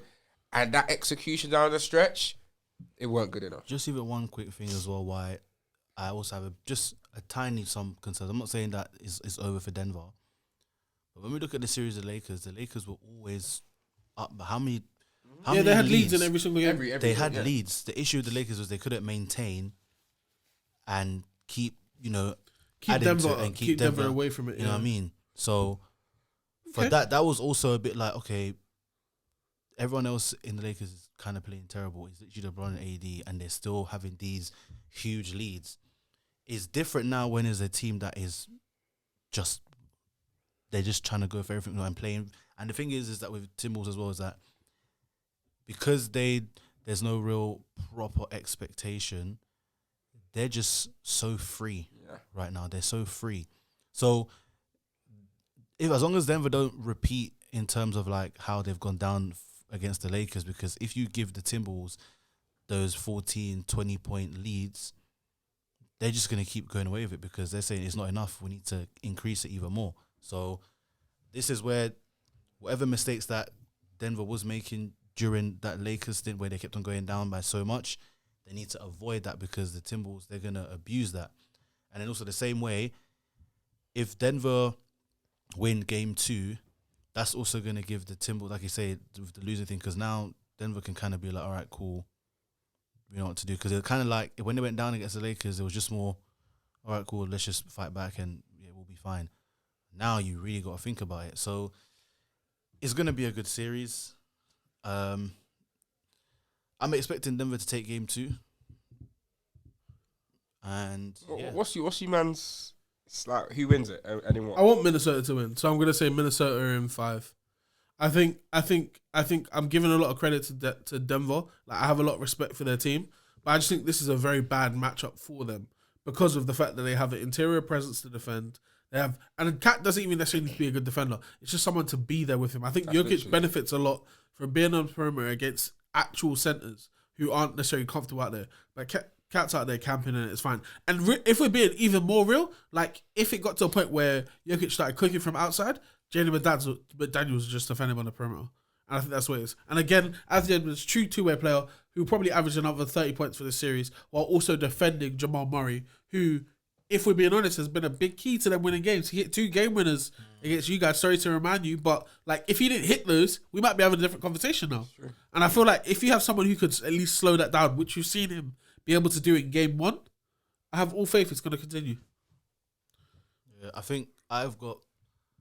I got Timberwolves in 7. Ooh. Yeah, so I think it's going to be one of those back and forth games where it's literally win, lose, win. Like I feel like it's a thing where Denver wins the next, then Timberwolves win, then Denver. So I feel like it's going to be a very back and forth, high level game in game 7. So I think Timberwolves will win in 7 games. I've got Denver in 7. However, it depends on Murray's health. Like if he plays and looks like the way he's looked in game 1, like if he doesn't improve rapidly in terms of health, I see Minnesota in 6 or 7 because I just think, like you said, they've got the tools. They're more energetic, athletic. Nas Reed being the 6th man, he's clearly the 6th man of the year. Yeah. Him coming off the bench, like you saw in that first game, he was cooking so well. He was doing so well. Yep. We almost felt bad having to sub him out and bring Cat back into the game. And it was wild. It's like, but this is Carl Anthony Towns' end of the day. This is just 6th man, but they're so fluid. And I think they benefited a lot from Cat being out when he was out because Nas Reed started. I think we spoke in the pod the last time about it nearly didn't give Nas Reed nearly had enough starts for him not to get the 6th man of the year. Yeah. But as a team, it benefited so much. And you're seeing it, especially in that late game execution, that they're very fluid. And they can benefit if Carl Anthony Towns was in big foul trouble. Nas Reed comes in, does enough. Which for some reason Cat keeps doing. And that's something that needs to Cat keeps doing. And Edwards even said to him, "Stop fouling." That's bad fouls, you know. Yeah. Really, really bad fouls. That's going to be because I feel like that's going to be where Denver definitely wins that game as well. If they can get Cat into foul trouble early, it completely changes the landscape. Hopefully, like Nas Reed will be able to storm the weather. Weather the storm. That's it. God damn. This drink got to me. Hey, Murray's actually got a long day because you're seeing Anthony Edwards. And if not Edwards, you're seeing Jalen McDaniels. That's what I mean. That's flipping long, bro. And if you're not 100%, that is a long. But I'm telling you, Jalen McDaniels didn't even score points in game 1. He didn't have any points. But he doesn't need to. That's not what he's there for, bro. He's there to defend. Yeah, and he's so good at it. Nobody will ever question him not having anything. He had 8 rebounds, 1 assist, no points. But yeah. And is this the series? 2 questions final. Is this the series of the playoffs? And does this series determine who wins the NBA championship? I think the only way it becomes a series I think the second question, yes. I think the winner of this series is going to be in the finals. I don't know if it will be the NBA championship, but I think they'll definitely be in the finals. Okay. What was the first question again? Is this a series of the playoffs? No. The only reason I say that is because I don't think it's going 7. I think the series of the playoffs has to be like a competitive throughout series. I think it'll be the best basketball we'll see. It'll be the most entertaining thing get series to watch. But I think there'll be one series, and it could be Dallas and OKC, where if that series goes to 6 or 7, I think you're gonna start seeing it's going to be like, I can't take my eyes off this game because I don't know. And I feel like that's where the best series come from. When you don't know who's going to win, like when you look at 2016 Cleveland against Golden State, when Cleveland started coming back in the series like 3-2, 3-3, you're like, bro, I legit don't know who's going to win in Game 7. That made it like a great series to me. So I feel like there's an element of mystery will definitely add to that as well. So I'm going to say no, but I think we're going to see, at the very least, what I'm hoping is that like Ant is confirmed to be like that guy to the point where like he has to start for TBSA in the summer. Like that point of that guy. Yeah, he should start over Devin Booker, no question. No, I don't know who they're playing at the 2. Don't even put Drew Holiday out there. Don't even put that. Serious, man. Don't let that guy stop you from seeing a Steph Curry, Anthony Edwards backcourt. Don't let them stop you from seeing that, man. You could have saw that, but you could have saw that. But no. Steph They would have had to check. Yeah, almost. God damn, that's stupid. Almost. okay, so moving on for the rest of round 2 game 1s, we'll start with Knicks versus Pacers. So Jalen Brunson and the Knicks, very tough. They kind of remind me of they've got like a hint of 2004 Detroit basketball sort of vibe. Defensively, yeah. Interesting. Led by 1 point guard Chauncey Billups and Jalen Brunson. That's interesting. I haven't heard that. Yeah, but let me put on my hater bag. Wait, why would you hate? Oh, Halliburton, of course. Yeah, You don't like Of course. I know why I even asked. Pacers. For me, because the Bucks are injured, I think this series is a waste of time.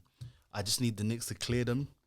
I don't think it's gonna be that easy. It's not going to be easy. I want the Knicks to clear them, but it's not going to be easy. I want a gentleman's sweep from the Knicks, but it's not going to be easy because the Pacers, like Siakam, is playing. They have a better front court. Pacers have a better front court. Siakam, Miles Turner, that's going to be an issue. Halliburton, as much as he annoys me, depending on how he moves as well, is going to be very tough. The Pacers have a better front court, but obviously Jalen Brunson's been going crazy. But also there's got to be a level of fatigue to it. He's going crazy, but playing like 42 minutes. Like at some point, that is going to be like, yo, this is what his dad's been training for, so you should be fine. I hear you, man. Like it's different seeing playing on a concrete court in the summer and playing in MSG after like 48 minutes a night. Like it's after a while, man, it's going to get tiring. Also, the way Indiana play perfectly plays into like the fact that like if fatigue does become a factor, Indiana are going to blow him out because you can't have Josh Hart, Dante DiVincenzo, and Jalen Brunson all playing 40-something minutes a night and expect them to still be able to run with the Pacers. Now, in your hater bag, I think Halliburton's been exposed a little bit this season. Flipping has. From playing onwards, he has been exposed a little bit. People are saying he can't go left. Questionable decision making, shot making as well has not been as good as it was. However, this is his chance, man. Because if I'm Jalen Brunson, I'm taking this series so personal as the guy who took away your Olympic gold medal. That's where you have to look at this. He's the reason you're not in the team. Also, I think you have to look at it like, I think Tibbs is going to come up with a creative strategy to slow down Siakam. I think OG is going to be playing a massive part in that as well. Yeah. 2 ex-Toronto teammates. Yeah. You know, both of them got traded this year to other teams in the East and have managed to make it this far in the playoffs. I think it's going to be big. I think OG is Siakam. That's going to be 100. It's going to be a good matchup. The problem is, I don't think anyone wants to see. I don't say anyone wants to see, but I think Miles Turner is going to be the key point in this because if Miles Turner can keep, is Mitchell Robinson back? I'm not sure. I'm not sure. Yeah. I don't know. So there's potential he could be back. But Hartenstein's going to be out on the perimeter guarding Miles Turner, which is going to open the court up massively. That's nasty. Andrew Nemhard has been playing pretty decent defense, and he's also knocking down some shots as well. Like you said, they did play against a disadvantaged Milwaukee, but at the same time, bro, like I have to give them some credit for getting as far as well. Yeah, because he still had to. And they look legit. And Lopez, Exactly, they do look legit. But yeah, this is going to be, and also like again, New York are not at 100%. So even if New York lost this series, I think people would still be happy with what they saw from them because Randall's not here, exactly they've kind of gone further than people would initially expect. Who do you think's winning? Just a quick prediction. I think Indiana. I think it's a 6 or 7 series. If it's late. Knicks in 6. I think that as well. And on top of that, I don't know if it's an off a hot thing, but I think obviously Randall being there is key. But I also think that his presence being missed is the reason also allowing everyone else to elevate. And that usually does happen if a player goes down, elevates. So, yeah. I think the Knicks are the better team. And I hope, I want them to go through. I feel like they're weirdly even, you know? No, I think that the Knicks, like, they have, like, to me, it's just because of what I see in Brunson. He has got that killer thing in him. I don't see anyone in Indiana having. It's not. I think there's an effort thing to it as well. Like I think because Indiana are playing Nemhard and Neesmith as well. Like no disrespect to you guys, but like in terms of, I would rather have DiVincenzo and Hart over the two of them, just because Hart is going to be out there 6'4", grabbing at least 10 rebounds a night. Like he's gonna be chipping in ways where New York are going to massively need him, and it's effort plays with those guys as well. Like when they're out there, you feel a lot more confident about your team because, like, I don't even want to say that like having college credibility necessarily translates to the NBA, but at the same time, they've been in championship games. They've all had fairly decent careers so far, and I feel like Tibbs has put them in situations this year where they don't even question. They know they're playing 46 minutes a night. They know they're playing 46 minutes a night. They're prepared for it. They've been doing it all year, like you said. I'm just worried about fatigue. Fatigue is the only reason why I think Indiana are going to win a series, but I'm going to go Knicks in 6. Yeah, I hope Knicks, and I don't want to see Indiana in the finals because, I mean, in the conference finals, Boston will batter them. I think Knicks Boston is a better watch. Is it? I don't think the Bostons will batter Pacers, you know. I think Brunson's such a killer. I think we're just delaying the inevitable. It's true. Because now Miami are in it. If Boston somehow do not make it to the finals this year, I'll be livid. I'll be absolutely livid. But I just feel like they're so much better than everyone else left. Yeah. They're gonna beat the shit out of anyone who's there now.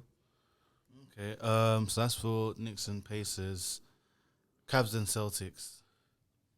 The less spoken about. This I'm just gonna say Celtics in 5. Celtics in 5. They're gonna drop one game where Donovan Mitchell goes absolutely apeshit, and it'll probably be game 4. And apart from that, it'll be Celtics in 5. They'll just win all their home games.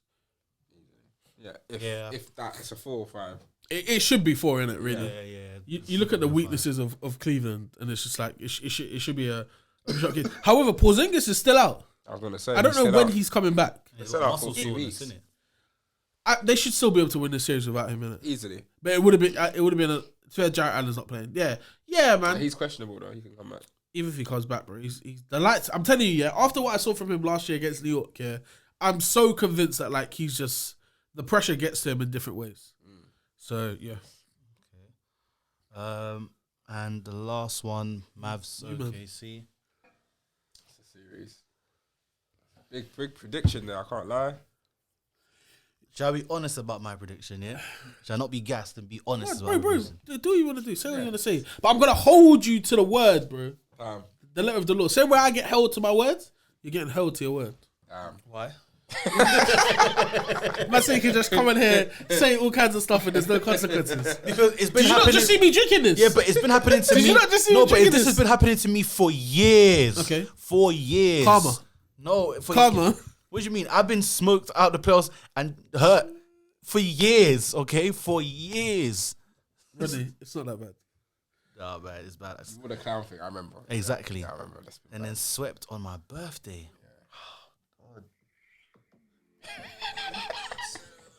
It's been a long few years. I've been feeling nothing but severe pain. I'm tired. Shout out BBL Jizzy. Shout out BBL Jizzy. For my gas prediction is that we'll win in 6, innit? But honestly, I think this game will be a 7-game series. I think Mavs will win in 7. That's not biased, right? That's just... No, honestly, I think Mavs will win in 7 Okay. because the way how Luke performed against the Clippers, and now you've got a younger team that are more energetic and on it on defense as well, is I feel that Luka, he'll have like 2 games where he'll remind that, listen, I understand the last year was a mad thing, but I'm here in it. But then there's gonna be a 1 or 2 games where it's just kind of similar. Maybe it's like a 14-24 from the field as well. From the free, maybe I say about 4 for 10. That's generous. So, yeah.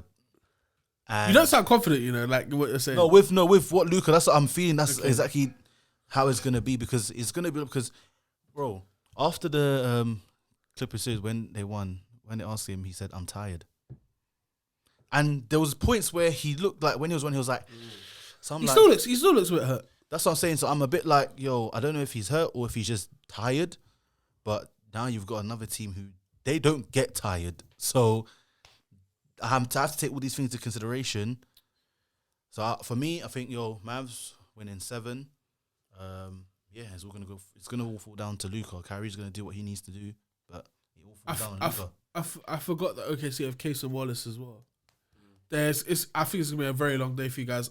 Honestly, I think you can easily come out and win game 1 just riding off momentum. Mm-hmm. But I think OKC, and I hope this is the case as well because I think Shea's a great player and a great legit 2-way player. For me, this really is like the 2 best guards that came out of that draft class battling. And I think also like this could be a reality check as well. What's the record against them? Depending on how each of them come out, because I think if Shea comes out and plays his usual game, 31 points. 8 and 4 or something like that, whatever his numbers are.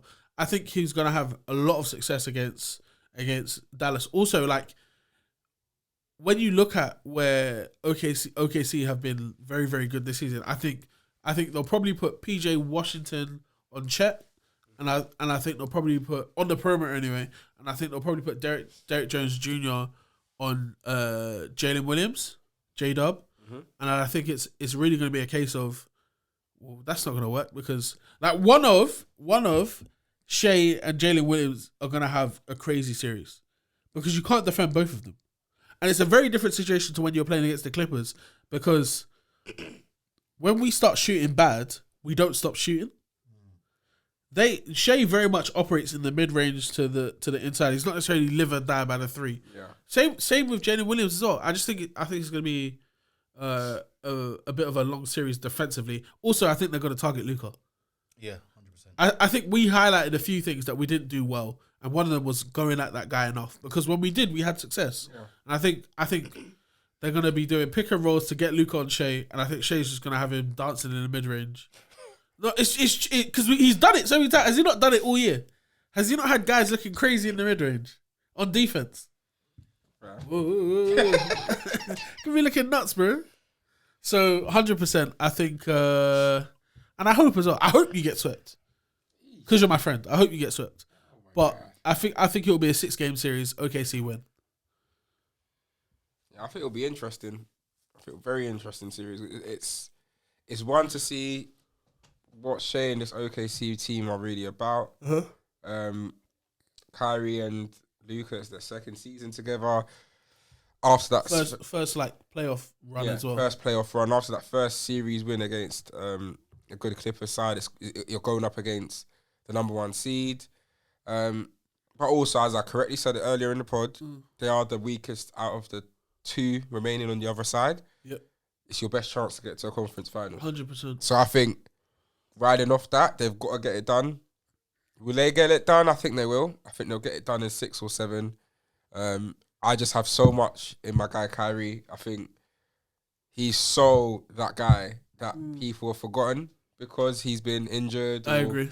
Like since that Cavs thing, he's kind of made a couple of wrong moves and going to the Celtics or whatever. And he's admitted it that he probably shouldn't have left LeBron so soon, and they really should have stayed together and continued what they had.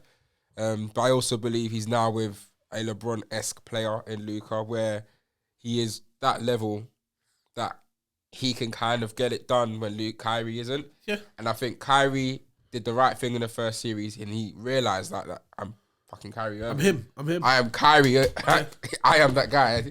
I have hit the game-winning 3 to win an entire NBA championship. I have done that. That's that Kyrie that we all know he can do, and we'll see in this series. I think OKC aren't there yet. Kyrie, again, I spoke about NBA championship, that winner and that winning mentality. I think he can bring it across this series, so I think that's why they'll get it done. So I think 6 or 7. It's a good test for OKC. Do you think that seeing Kyrie in that series, that this has taken maybe a little bit of attention off Luka in terms of planning for them? And I don't even think that's necessarily like a thing that they should concentrate more on Kyrie. I think Luka will always play the same way because that's how he's always played. If Luka all of a sudden chooses to not take a single shot in the first quarter, then I'm concerned. Then I'm like, what the fuck are they cooking up? Because I haven't seen this before. But I just don't think that's going to be the formula. Also, I feel like, and again, agenda wise, but I think if this series happens and OKC win the series in 4, 5, 6, and Luka has the same numbers, are we then going to be able to have a conversation? I think there's a conversation if Luka doesn't get out of this. I think to me, Luka, as I correctly said, I don't think they're getting through Denver, and I don't think they're built to beat Minnesota. This is a team that they should be beating, 100%. And there has to be questions on 100%. Luka as who should probably be MVP. If you're going to be talked about MVP, talk about the best player in the league. Remember I said it last year about Jokic. Yep. I said it about Embiid. Yep. And I sat on this pod and said, Jokic needs to at least get to the conference finals for me to talk to you from the MVP level. Embiid couldn't do it. Embiid won MVP, cool. But I said, and we all said on the pod, they both should be getting to the conference finals. Jokic went and won it. It's true. Embiid still hasn't. It's true. It's true. He still hasn't. And if we're going to hold, and Luka has, cool. But if we're going to hold this current version of Luka to that MVP level, that I feel he's deserved to win it this year, don't know if he will, but he's deserved to, you have to at least get to the conference finals. And to me, if you're not facing a Denver or Minnesota who are better teams than you should be winning. I think Luka Doncic hasn't been held to the same standards that Jason Tatum has been held to for a very long time, and I think it's because Jason Tatum has inherited a much better team. Yeah, and the early success and all of that. 100%. But however, he was a key contributor to their early success. However, now, it's not there anymore. You're playing with killer Kyrie, like you're playing with an NBA championship. Like with Brunson, there was that whole Brunson's young, like he's not got that killer instinct in him, and like at that time when he was playing. was always hurt. Like that's what I mean. There was a couple excuses. That's not the case no more. Now it's not. You're playing with Kyrie. Like you always said, in this series, number 1 and number 3 is with you. Like before, you can question if that third player was but now it's with you. And I think this OKC team are young. They've been inexperienced. It's your chance. I don't really want to see anything else. Like, I will have questions on this pod if Luka and Dallas don't get through. That's all I want to know. Pressure's on, Rods. Is there pressure? I can tell there's pressure because you're quiet. I can tell there's pressure because you're quiet. No pressure. You're not speaking with confidence about anything you're saying. Do you think you're gonna win the series? We are gonna win this series. Okay, because that's like you're not talking with Vim. I've got. You're a lot more confident against the injured Clippers. You know, underachieving Clippers. I didn't have a headache then. I've got a headache now. That's why is that? I don't know, man. My head's been hurting, bro. All those bricks Luka keeps throwing at your head. Man. Brick City. I was losing my mind, but hopefully he doesn't do stupid stuff. Just to quickly finish up with the pod, what happens for the teams that have gone out? So alternate between ask me one, then ask him the next team. We'll just run through every team that's knocked out already. Okay, so we'll go with your own teams. Yeah. Clippers. What happens now? I think we re-sign Paul George. We re-sign James Harden. We do not win an NBA championship ever again. I say ever again, ever. And we just carry the team into the Intuit Dome. And yeah, that's it. There's nothing more to say about us. We're mid. Lakers. We keep LeBron at all costs, just so I can see him next season. Get D'Lo's. Let him go. We have to try and get someone in that can build post LeBron. I'm seeing us trying to draft Bronny. That's not a great move, but if it keeps LeBron, I'm here for it. Just anything to kind of keep ourselves competitive post LeBron, because even if he does stay next year, it's his last year. I don't think he'll re-sign after that. Yeah. And we need Jesus after that, because we will be a bum-ass franchise. So anyone we can get, if it's a Donovan Mitchell, it's a Trae Young, just a really good elite guard that's available. We need to trade for it and get it done. Phoenix? I think they need to trade Devin Booker. Not because I think he's the worst player of the three, but it's like you're not going to get anything from Bradley Beal, and I think you need to understand that Bradley Beal, while Bradley Beal is on contract, you probably won't win because you can't build any other talent around him. If you trade Devin Booker, live with KD being your number 2, Bradley Beal being your number 1, live with Bradley Beal being your 2 or your 3. I think they need to go and get themselves either a legit point guard or an actual center who can affect and also not go crazy with money, so you can still give someone else a bit more change as well to improve that bench, because their bench is the whole reason their bench and the fact that their stars didn't show up. But still, yeah. Pelicans. Zion is the biggest issue I've ever seen. The guy can't stay fit. We spoke about the Clippers not being able to stay fit. Zion should come to the Clippers. He is basically a LA Clippers player. We got hospital beds for you, bro. It's ready. This guy, I think if I'm them, I'm looking at trading him, and just trying to get what you can. CJ too. CJ, I think, is a massive liability. I think his window's done. I think you just trade all. Same with Brandon Ingram. just to start it all again. Let's ask you a couple actually, Rods. I'm gonna put you in a couple in the East. I'm gonna give you three in the East. The three contenders before the season outside of Boston: Miami, Milwaukee, and who's my other team? Philly. So all three for you. Well, let's start with Philly now. First of all, we need to get Tobias Harris out of America because he deserves to be banned. Man did cardio, 0 He points. deserves- You gotta learn Chinese. Man got 0 points. Philly needs to do everything in their power to get rid of that man. Yep. Because he is he's a super arse star. That's what he is. Arsosaurus Rex. To my ass. To my ass. To my arse. Yeah. Harass.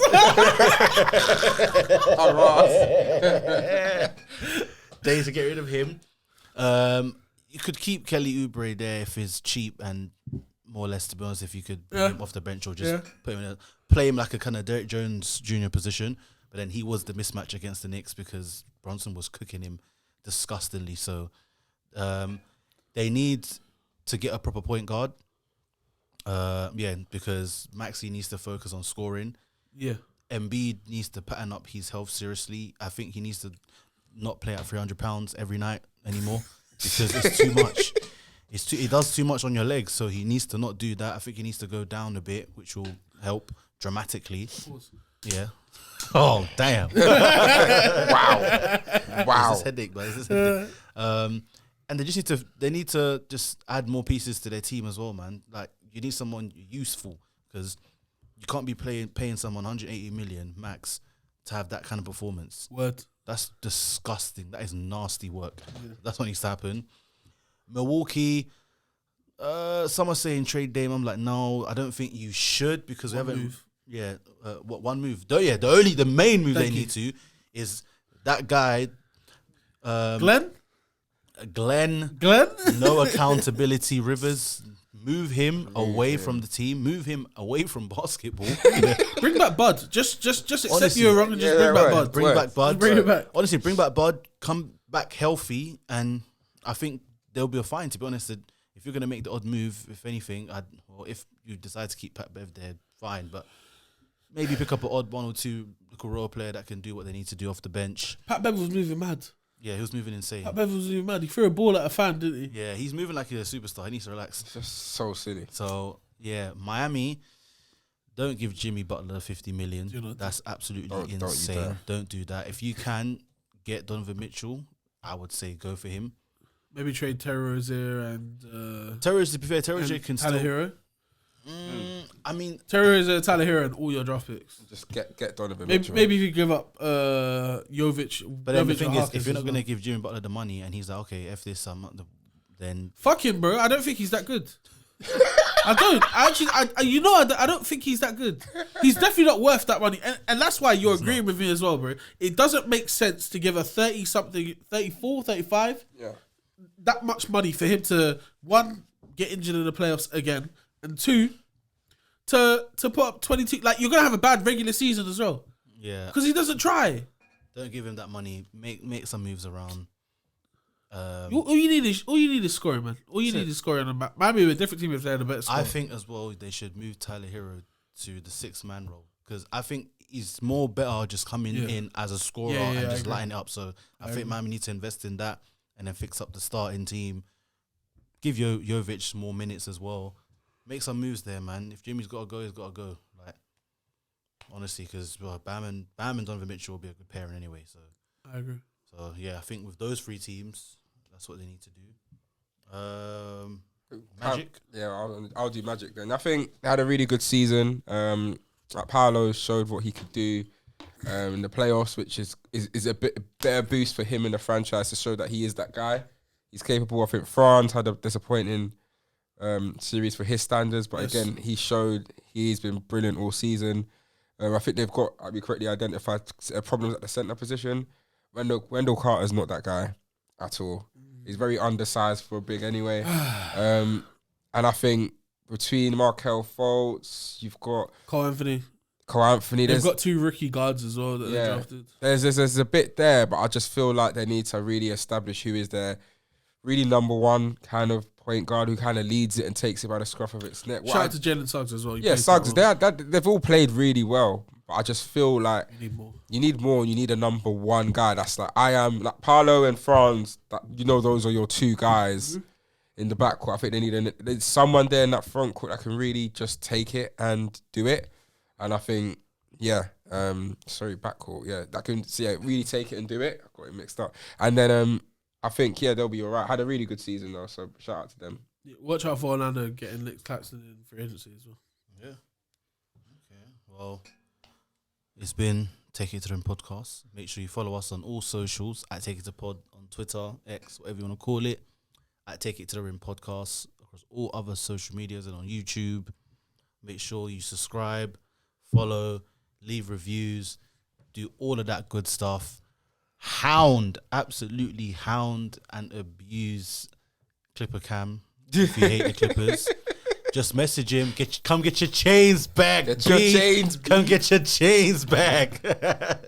Send him some alcohol because he clearly needs it.